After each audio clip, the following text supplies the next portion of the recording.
جو بات میرے پاس آئی ہے اس کے تعلق سے میں کچھ عرض کرنا چاہ رہا ہوں۔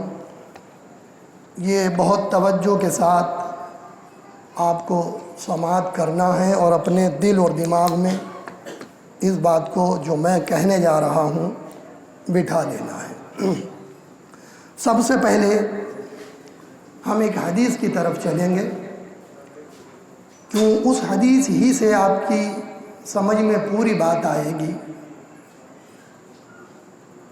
کہ ایک انسان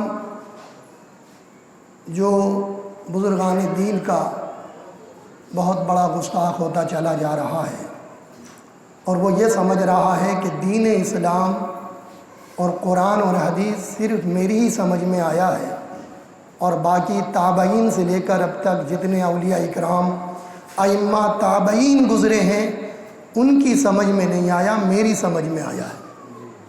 تو وہ کیا اس نے سوال داغے ہیں، اعتراض کیا ہے قوم کو گمراہ کرنے کے لیے؟ اس سے پہلے میں ایک حدیث آپ کے سامنے پیش کر رہا ہوں، اس کو سماعت فرما لیں۔ یہ حدیث ہے مشکات شریف کی اور حدیث نمبر ہے 146، اور یہ حدیث مسلم شریف میں بھی ہے، صحیح حدیث ہے اور حدیث کا نمبر ہے 16۔ اس حدیث کو سماعت فرما لیں۔ حضرت ابو ہریرہ رضی اللہ تعالی عنہ اس حدیث کو بیان کرنے والے ہیں، وہ بیان فرماتے ہیں قال رسول اللہ صلی اللہ تعالی علیہ وسلم یکون فی آخر الزمان دجالون کذابون یاتونک من الاحادیث بما لم تسمعوا انتم ولا آباؤکم فإیاکم وإیاہم لا یضلونکم ولا یفتنونکم۔ حدیث سماعت فرمائے۔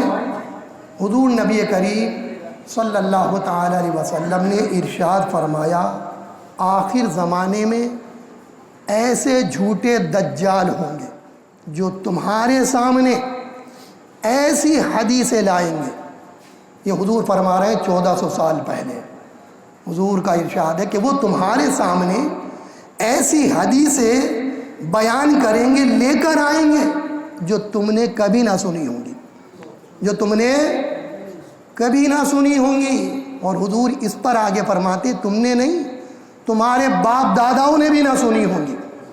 اللہ، تم نے تو نہیں سنی ہوں گی، تمہارے باپ داداؤں نے بھی نہیں سنی ہوں گی، لہٰذا تم ان سے بچے رہنا اور خود کو ان سے بچاؤ، سمجھے؟ وہ تم کو بھی گمراہ کر دیں گے اور تمہیں فتنوں میں ڈال دیں گے، اس لیے اپنے آپ کو بھی بچاؤ اور دوسرے لوگوں کو بھی ان سے بچاؤ، ورنہ وہ تمہیں گمراہ کر دیں گے اور فتنے میں ڈال دیں گے۔ تو پتہ چلا کہ حدیثیں جو ہیں وہ گھڑ کر لوگ ایسی بھی لاتے ہیں کہ جو ہم نے اور ہمارے باپ داداؤں نے بھی نہ سنی ہو، اور ہم یہ سمجھ بیٹھتے ہیں کہ یہ حدیث ہے۔ یہ فنکار ہے، یہ ٹی وی پر بیٹھ کر یوٹیوب پر آ کر دھڑلے سے بول رہا ہے اور اس کی گفتگو کو دیکھ کر ہمارا سیدھا سادہ مسلمان اس کے بہکاوے میں آ جاتا ہے اور بزرگان دین سے اپنا رشتہ توڑ دیتا ہے، اور جو آج تک تابعین ہم کو بتاتے چلے آئے اس راستے سے وہ مسلمان بیچارہ ہٹ جاتا ہے، اور جو تابعین کے راستے سے ہٹ گیا تو سمجھ لیجئے وہ حق کے راستے سے ہٹ گیا۔ سورہ فاتحہ پڑھتے ہیں آپ، دعا کرتے ہیں اہدنا الصراط المستقیم، اے اللہ ہم کو سیدھا راستہ چلا، صراط الذین انعمت علیہم، ان کا راستہ چلا جن پر تو نے انعام کیا ہے۔ اب بتاؤ امام اعظم ابو حنیفہ پر اللہ کا انعام نہیں ہے؟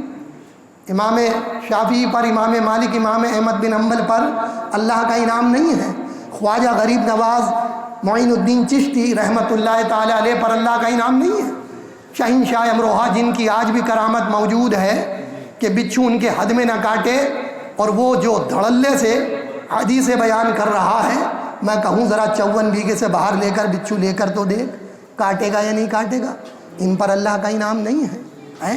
یہ دین جو ہم تک پہنچا ہے لوگوں، یہ بزرگان دین کی وجہ سے ہم تک پہنچا ہے۔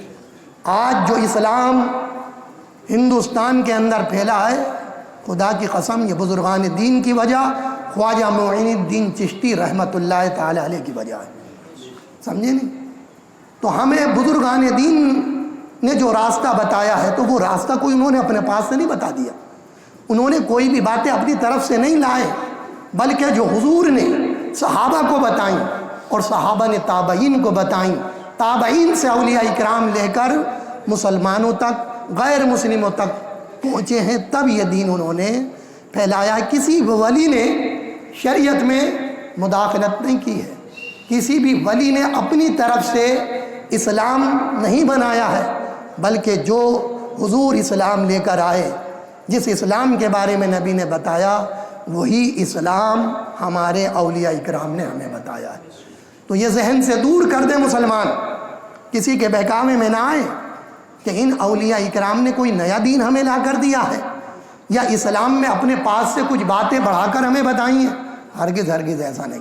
اگر کوئی ایسا کرے گا تو وہ اسلام سے خارج ہو جائے گا، اسلام سے اس کا کوئی لینا دینا نہیں، ایمان اس کا ختم ہو جائے گا، پھر اس کی نہ نمازیں دیکھی جائیں گی، نہ اس کی عبادت کی دیکھی جائے گی، نہ اس کا تقوی اور پرہیزگاری دیکھی جائے گی۔ اسلام میں جو تبدیلی کرے گا وہ مسلمان نہیں ہے۔